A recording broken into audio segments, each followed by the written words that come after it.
Hello friends and welcome back to the Tech Legend channel. So friends, today I will talk about Gunnir new Arc B580 TRI Battlemage graphics card. So friend, Gunnir launched new Battlemage GPU Arc B580 TRI OC graphics card feature entirely new design. The company already offer its Index and Photon series and black and white color option, while the new TRI model is only available in black color option,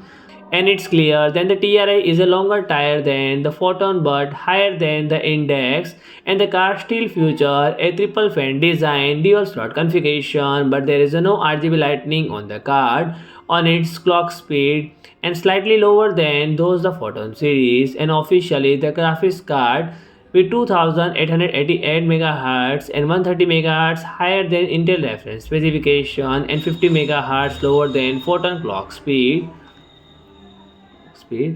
and there is no change in TBP which remain listed at 213 watt. So friend, if you like my video, please do like, share and comment, and don't forget to subscribe my channel and press the bell icon.